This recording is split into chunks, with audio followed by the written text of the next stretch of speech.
Oke, itu minimal. Terus pakaian, ya standarisasi pakaian. Hari ini saya pakai pakaian resmi, yaitu batik salah satunya. Bisa pakai jas dan lengan panjang di dalamnya, ya. Nah, itu adalah pakaian resmi yang Anda bisa lakukan Anda padu untuk bisnis. Dan memang tren-tren model fashion hari ini yang memang look casual tapi bisnis itu juga hari ini juga lagi tren ya. Terus kemudian celana ya. Ini kalau dari dulu sih memang kita nggak suggest untuk pakai jeans, tapi hari-hari ini banyak orang bekerja juga sudah pakai jeans. Nah ini sudah perubahan tren ya. Tapi yang penting itu adalah profesional. Kita itu menampilkan, merepresent sepatu, kaos kaki ya. Ini harus juga dipakai ya untuk pria. Nah terus gimana untuk wanita? Wanita ya usahakan rambut rapi lah, penampilan wajah pasti pakai make up ya, minimal bedak dan lipstik itu harus dipakai seorang wanita, itu menunjukkan Anda wanita. Bau mulut dan bau badan juga, kuku ya, pakaian celana dan sepatu ya, as a business dress yang istilahnya ya tentunya jangan sampai terlalu over terbuka, you can see yang penting-penting everything, yang penting-penting itu ya juga jangan sampai terlalu over, tapi yang betul-betul oke dan membuat orang nyaman dengan melihat Anda sebagai seorang pengusaha tentunya. Nah, terus kemudian persiapan perlengkapan.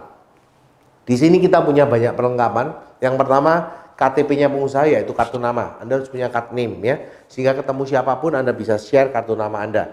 Terus kemudian press tool. Press tool ada bentuk fisiknya secara manual, ada juga bentuk padnya. Jadi kalau misalnya Anda punya laptop, Anda punya tab dan sebagainya, Anda tetap bisa melakukan dengan presentasi itu. Terus dan presentasi, kemudian formulir ini Anda harus bawa.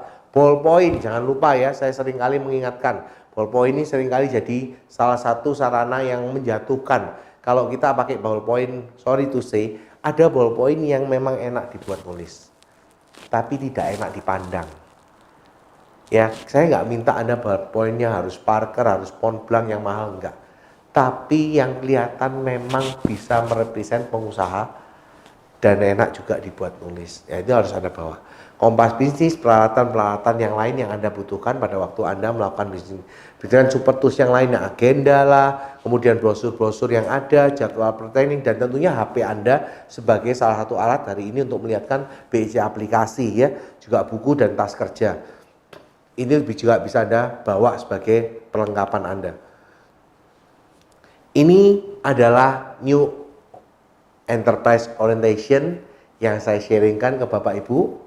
Dan ini adalah hal dasar yang Anda bisa lanjutkan nanti di pembekalan training berikutnya. Jadi pastikan Anda mengikuti yang berikutnya, how to start. How to start bicara tentang bagaimana sih cara menjalankan bisnis ini, step demi stepnya. Yang kedua, product knowledge, business plan, dan how to do presentation, HTP. Jadi cara untuk presentasi, cara untuk menjelaskan, apa yang dijelaskan, semuanya standar. Karena apa? Karena itu sistem. Kenapa saya bilang semua standar dan sistem? Kalau hari ini kita belajar dari satu hal yang paling penting, yaitu Anda lihat bisnis yang namanya McDonald's. Nah, McDonald's hari ini punya cabang 44.000 outlet di seluruh dunia. Kenapa kok dia bisa punya cabang segitu banyaknya? Yang pertama, memang dia tidak menjual ayam yang paling enak. Dia tidak menjual burger yang paling lezat. Tetapi dia penjual ayam yang paling banyak dan penjual burger yang paling banyak salah satunya. Kenapa kok begitu? Karena mereka rasanya semua sama, standar, dimasak di panas yang sama, minyaknya harus berapa dan sebagainya, semuanya sama. Begitu juga dengan sistem edukasi, ada standarnya. Itu kenapa Anda harus mengikuti pelatihan ini. Oke? Nah, sebelum saya akhiri, saya akan sharing cerita untuk Anda untuk melengkapi sharing saya tentang New Enterprise Orientation.